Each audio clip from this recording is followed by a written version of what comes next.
Tout le monde regardait cet homme mourir, sauf une vendeuse pauvre du marché. Elle a vendu le dernier souvenir de sa mère pour le sauver. Mais ce qu'elle ignorait, c'est que 3 ans plus tard, cet homme allait changer sa vie pour toujours. Bienvenue sur les histoires d'Histo Africa. Le soleil frappait dur sur les pavés poussiéreux du marché. Aïcha était là, comme chaque matin, un petit étal, quelques oranges, des arachides et un vieux parasol troué qui ne protégeait presque de rien. Elle vivait seule dans une petite chambre en tôle au bord d'un quartier oublié. Sa mère était morte 2 ans plus tôt, lui laissant une seule chose. Un petit bracelet en or, simple, fin, mais précieux. C'était le dernier souvenir de sa mère, le dernier lien avec sa voix, avec ses conseils, avec ses prières. Elle ne l'enlevait jamais, jamais. Ce jour-là, les ventes étaient mauvaises, très mauvaises. Elle comptait les pièces dans sa main quand un bruit violent fendit l'air. Crash! Des cris, un attroupement. Un homme venait d'être renversé par une moto qui roulait trop vite. Il était étendu sur la route, immobile. Du sang coulait le long de sa tempe. Les gens regardaient, certains filmaient. Personne n'agissait. Aïcha posa lentement son plateau. Son cœur battait fort, très fort. Elle ne connaissait pas cet homme. Il portait des vêtements propres, une montre élégante, des chaussures de valeur. Il n'était clairement pas du quartier, mais il respirait encore, faiblement. « Il faut l'emmener à l'hôpital !» cria-t-elle. Un homme répondit froidement. « Qui va payer ?» Un silence. Le silence le plus lourd qu'elle ait jamais entendu. Aïcha regarda ses maigres pièces. Ce n'était pas suffisant, même pas pour l'admission. Elle sentit alors le poids du bracelet à son poignet. Sa main trembla. Ses yeux se remplirent de larmes. Elle savait ce que cela signifiait. Lâcher le bracelet, c'était lâcher le dernier morceau de sa mère. Mais laisser cet homme mourir. Elle ferma les yeux, longuement. Puis, sans un mot, elle retira le bracelet et se mit à courir vers la bijouterie du coin. Aïcha courait. Ses sandales frappaient le sol brûlant. Sa respiration était irrégulière. Son cœur cognait contre sa poitrine comme s'il voulait sortir. Dans sa main, le bracelet, le seul bijou que sa mère lui avait laissé. Elle revoyait encore ce jour-là. Sa mère, affaiblie par la maladie, couchée sur un lit simple. La lumière du soir qui entrait par la petite fenêtre. Ma fille, ce n'est pas l'or qui a de la valeur, c'est le cœur de celle qui le porte. Aïcha avait promis de ne jamais s'en séparer. Jamais. Et pourtant, elle arriva devant la petite bijouterie du quartier. Un vieux magasin aux vitrines poussiéreuses. Le bijoutier leva les yeux. « Oui ?» Sa voix était sèche. Elle posa le bracelet sur le comptoir. Ses doigts tremblaient. « Combien vous me donnez pour ça ?» L'homme prit le bracelet, l'examina longuement. Il le pesa, le gratta légèrement pour vérifier la pureté. C'est ancien, mais c'est de l'or pur. Il annonça un prix qui lui serra le cœur. C'était peu, beaucoup trop peu, mais elle n'avait pas le temps de négocier. « Je prends !» Sa voix se brisa. Quand le bijoutier glissa les billets vers elle, elle sentit comme si on arrachait quelque chose de son âme. Elle récupéra l'argent, mais pas le bracelet. Il resta là, sur le comptoir, seule. Elle ne se retourna pas. Si elle s'était retournée, elle aurait changé d'avis. L'ambulance était déjà partie avec l'homme. Elle suivit un taxi collectif, serrant l'argent contre elle. L'hôpital public était bruyant. Des pleurs, des gémissements, des familles inquiètes. On avait posé l'inconnu sur un brancard. Du sang séché marquait encore son front. Une infirmière parlait vite. Traumatisme crânien possible. Il faut un scanner. Admission d'urgence. Un agent administratif demanda. « Qui est de la famille ?» Silence. Personne. Aïcha avança timidement. « Je l'ai amené. »« Vous êtes sa femme ?»« Non. »« Sa sœur ?»« Non. »« Alors ?» Elle hésita. Personne. Mais il allait mourir. L'homme soupira. Il faut payer l'admission. Scanner. Médicaments. Sinon, on ne peut rien faire. Elle sentit les regards. Des regards froids. Comme si on lui disait « Ce n'est pas ton problème. » Elle sortit lentement l'argent. Les billets froissés. Combien ? Le montant était presque égal à tout ce qu'elle venait d'obtenir. Presque tout. Elle compta. 1 fois, 2 fois. Il ne lui resta presque rien. L'agent prit l'argent sans émotion. D'accord, on l'emmène. Le brancard disparut derrière les portes battantes. Aïcha resta seule dans le couloir, assise sur une chaise en plastique. Ses mains étaient vides maintenant, vraiment vides. Plus de bracelet, plus d'économie, plus rien. Elle regarda son poignet nu. La marque claire laissée par le bijou était encore visible. Elle caressa cet espace vide. Et pour la première fois depuis la mort de sa mère, elle pleura, mais silencieusement. Pas pour l'argent, pas pour la fatigue, mais pour se souvenir qu'elle ne reverrait plus jamais. Les heures passaient. Personne ne lui demanda pourquoi elle restait. Personne ne la remercia. Elle aurait pu partir. Personne n'aurait su. Mais elle resta, parce que son cœur ne savait pas faire autrement. Vers minuit, un médecin sortit. Il est stable. Il a eu beaucoup de chance. Aïcha ferma les yeux. Un poids immense quitta sa poitrine. Il vivrait. C'était suffisant. Elle se leva doucement, sans demander son nom, sans laisser le sien, et elle rentra à pied. Dans la nuit, le ventre vide, le cœur lourd, mais l'âme étrangement apaisée. Le lendemain matin, le réveil d'Aïcha ne sonna pas. Elle n'en avait pas. C'est la chaleur qui la réveilla. Sa petite chambre en tôle était déjà étouffante. Le soleil frappait le toit comme un marteau. Elle ouvrit les yeux. Pendant quelques secondes, elle oublia. Puis son regard tomba sur son poignet. Vide. Le bracelet n'était plus là. La réalité revint. Elle resta allongée, fixant le plafond. Un murmure sortit de ses lèvres. « Maman, j'espère que tu comprends. » Le silence répondit. Ce jour-là, elle n'avait presque rien à vendre. Avec l'argent donné à l'hôpital, elle n'avait pas pu renouveler tout son stock. Seulement quelques tomates, un petit panier d'oignons, rien de plus. Les autres vendeuses remarquèrent. « Aïcha, pourquoi tu n'as presque rien aujourd'hui ?» Elle força un sourire. « Les affaires sont lentes. » Elle ne raconta rien, parce que certains sacrifices perdent leur valeur quand on les raconte pour être admirés. Vers midi, les ventes furent presque nulles. Son ventre gargouillait. Elle n'avait pas mangé depuis la veille, mais elle gardait la tête droite. Les jours passèrent. Difficiles, plus difficiles qu'avant. Elle manquait d'argent pour le loyer. Le propriétaire frappa un soir. « Si tu ne payes pas avant la fin de la semaine, tu quittes. » Elle hocha la tête, sans discuter, sans supplier. Elle travaillait plus, se levait plus tôt, se couchait plus tard, mais la vie semblait s'acharner. Un soir, épuisée, elle s'assit devant sa chambre. Le ciel était violet. Les enfants du quartier jouaient plus loin. Elle regarda ses mains, abîmées, rougies par le soleil. Elle pensa à l'homme. Elle ne savait même pas s'il allait bien. Peut-être qu'il était sorti. Peut-être qu'il avait déjà oublié. Peut-être qu'il ne saurait jamais. Une petite douleur piqua son cœur. Pas un regret, non, mais une question. Et si tout ça n'avait servi à rien? Elle secoua la tête. Non, une vie sauvée n'est jamais inutile. À l'hôpital, dans une chambre privée, l'homme ouvrait les yeux. Lumière blanche, odeur d'antiseptique. Une silhouette en costume attendait à côté du lit. « Monsieur Diallo, vous nous avez fait peur. » L'homme cligna des yeux. Sa voix était faible. « Que s'est-il passé? Accident. Une jeune femme vous a amené ici. Elle a payé l'admission. » Il fronça les sourcils. « Une jeune femme? Qui? On ne sait pas. Elle est partie sans laisser son nom. » Un silence lourd s'installa. « Retrouvez-la. » Sa voix, bien que faible, était ferme. L'assistant hésita. « Monsieur, la presse est déjà au courant de l'accident. Le conseil d'administration, retrouvez-la. » Cette fois, il n'y avait pas de discussion possible. Pendant ce temps, la pluie tomba brutalement sur le marché un après-midi. Une pluie violente. Les vendeurs couraient pour protéger leurs marchandises. Son petit parasol céda sous le vent. Ses tomates roulèrent dans l'eau boueuse. Elle tenta de les rattraper, mais certaines étaient perdues. Elle resta là, sous la pluie, trempée, regardant ses dernières marchandises emportées par le courant. Ses épaules tremblaient, pas à cause du froid, mais de fatigue, d'épuisement, de solitude. Pour la première fois, elle sentit le poids de tout. Elle s'assit sur une caisse renversée. Les larmes se mélangeaient à la pluie. « Maman, je suis fatiguée. » Personne n'entendit. Personne. Le lendemain matin, alors qu'elle installait son maigre étal, une voiture noire s'arrêta lentement non loin. Brillante, luxueuse, totalement déplacée dans ce quartier poussiéreux. Les gens commencèrent à murmurer. La portière s'ouvrit. Un homme en costume descendit.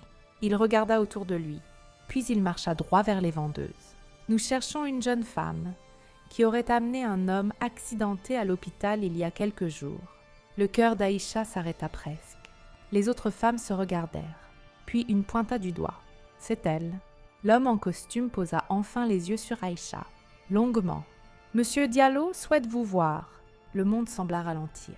Aïcha avala difficilement sa salive. « Qui est Monsieur Diallo ?» L'homme la fixa. « L'homme que vous avez sauvé. » Un silence tomba sur le marché. Même le vent sembla s'arrêter. Aïcha sentit une étrange sensation, un mélange de peur, de confusion et d'incompréhension. Elle n'avait jamais entendu ce nom, mais la manière dont il avait été prononcé, ce n'était pas un homme ordinaire. Le marché était devenu silencieux. Même les enfants avaient cessé de courir. Tous les regards étaient tournés vers Aïcha. Elle, debout derrière son petit étal presque vide. Lui, en costume impeccable, à quelques mètres d'elle. « Monsieur Diallo souhaite vous voir », répéta l'homme calmement. Aïcha sentit sa gorge se nouer. « Je n'ai rien fait de mal. » L'homme adoucit légèrement son ton. Au contraire. Les murmures reprirent autour d'eux. Certaines vendeuses chuchotaient. Peut-être qu'elle a des problèmes. Peut-être que l'homme est mort. Peut-être qu'elle va être arrêtée. La peur traversa son ventre comme un éclair. Mais au fond d'elle, une petite voix lui disait « Va ». Elle regarda son étal. 3 tomates, quelques oignons. C'était tout ce qu'elle avait à perdre aujourd'hui. Elle inspira profondément. D'accord.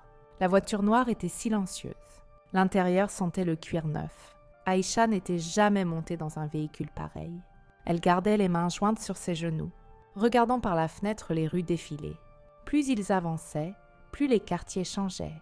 Les routes devenaient plus propres, les immeubles plus grands, les maisons plus belles. Elle se sentait de plus en plus petite. « Où m'emmenez-vous » demanda-t-elle doucement. « À son bureau. »« Son bureau ?» L'homme hésita. Monsieur Diallo est le PDG du groupe Diallo Industries. Son cœur manqua un battement. Même elle connaissait ce nom. C'était l'entreprise qui possédait des usines, des immeubles, des centres commerciaux. Un homme que l'on voyait parfois à la télévision. Un homme puissant, un homme riche. Et elle avait vendu son unique bijou pour lui. Elle sentit une chaleur monter à ses joues. Pas de fierté, pas d'attente, juste une étrange sensation. La voiture s'arrêta devant un immeuble immense, vitré, des gardes à l'entrée, des employés pressés. Elle descendit lentement. Ses sandales poussiéreuses semblaient déplacées sur le sol marbré du hall. Les regards se posaient sur elle. Certains étonnés, certains méprisants. Elle baissa les yeux. « Par ici », dit l'homme. Ils prirent à l'ascenseur. Les chiffres montaient. 10, 20, son cœur montait avec eux. La porte s'ouvrit sur un bureau immense, vue panoramique sur la ville. Un silence feutré. Au centre, près de la baie vitrée, un homme se tenait debout. Costume sombre, bandage léger encore visible sur sa tempe. Il se retourna.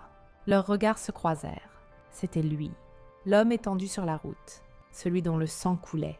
Mais ici, il était différent, respecté. Il s'approcha lentement. Aïcha baissa instinctivement les yeux. « C'est vous » murmura-t-il. Sa voix était plus douce que ce qu'elle imaginait. Elle hocha la tête. « Oui, monsieur. » Un silence lourd s'installa. Il la regardait comme s'il cherchait à comprendre quelque chose. « Pourquoi » Elle releva légèrement les yeux. « Pardon ?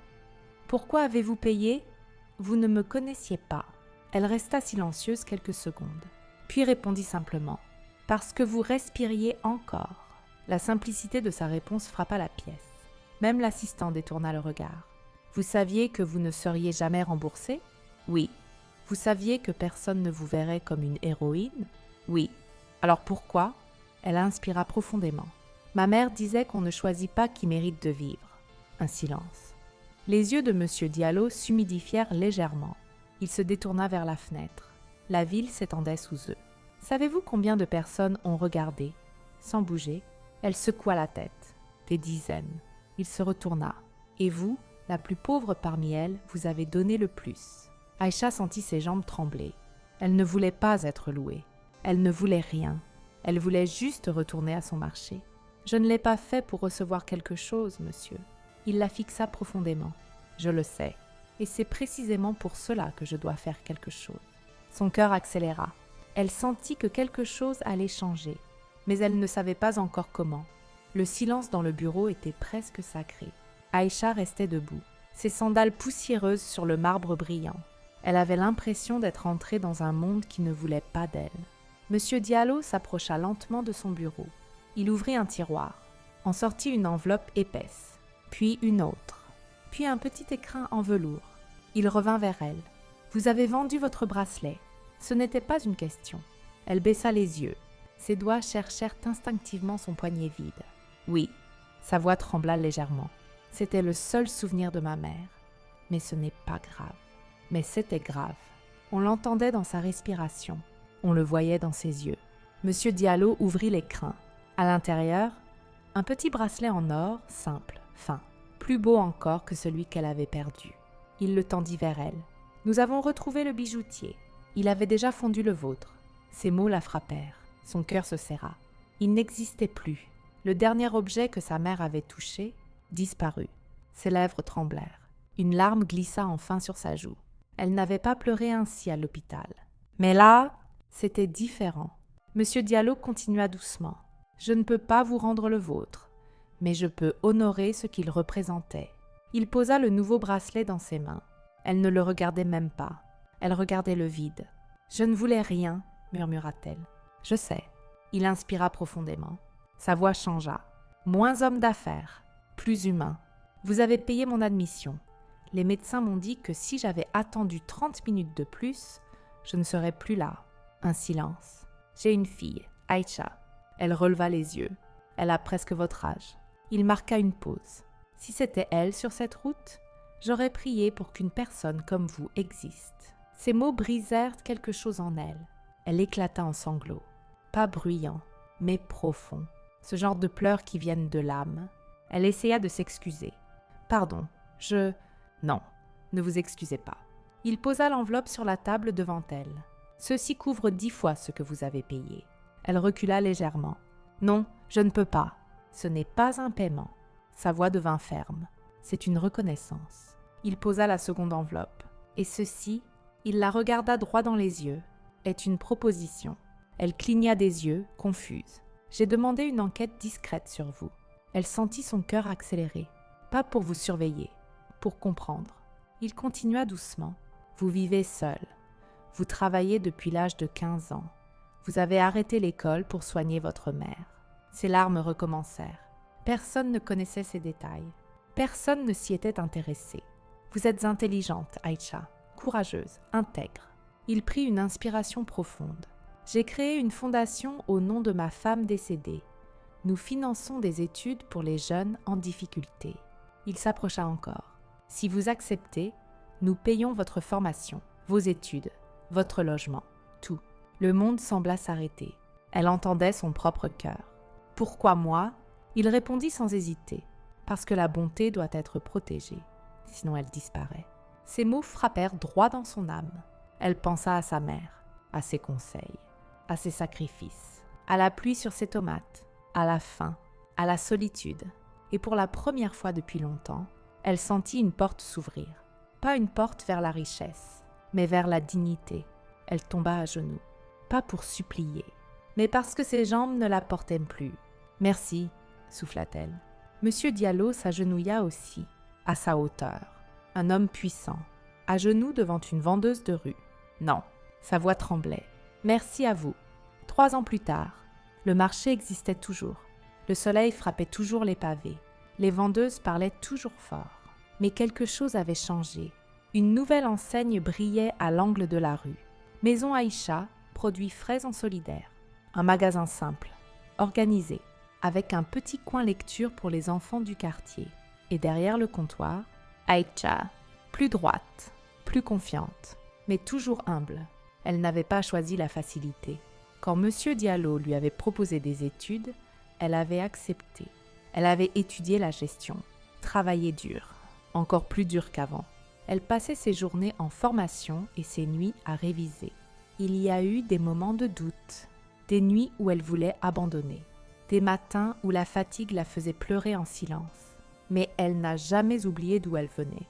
Elle n'a jamais oublié le marché. Elle n'a jamais oublié la pluie sur ses tomates. Quand elle a obtenu son diplôme, Monsieur Diallo lui a proposé un poste confortable dans son entreprise. Bureau climatisé, salaire élevé, vie tranquille. Elle a réfléchi longtemps. Puis elle a répondu doucement « Monsieur, je veux retourner là où tout a commencé. » Il a souri. Il avait compris.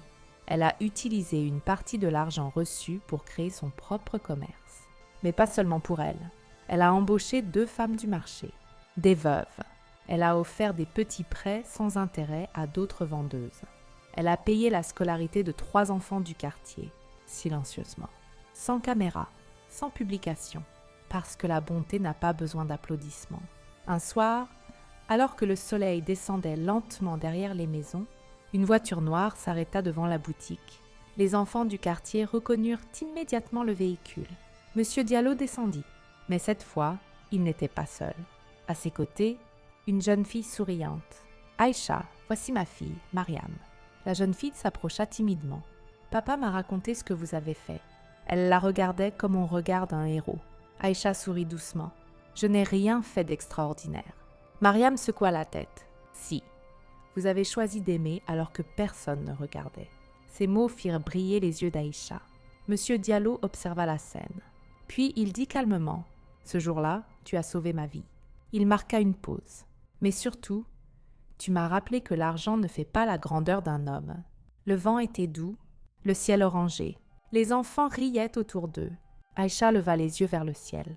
Dans son cœur, elle murmura « Maman, tu vois, une paix profonde l'envahit. » Elle n'avait plus le bracelet, mais elle avait quelque chose de plus précieux, un héritage invisible, un héritage vivant. La bonté véritable ne fait pas de bruit.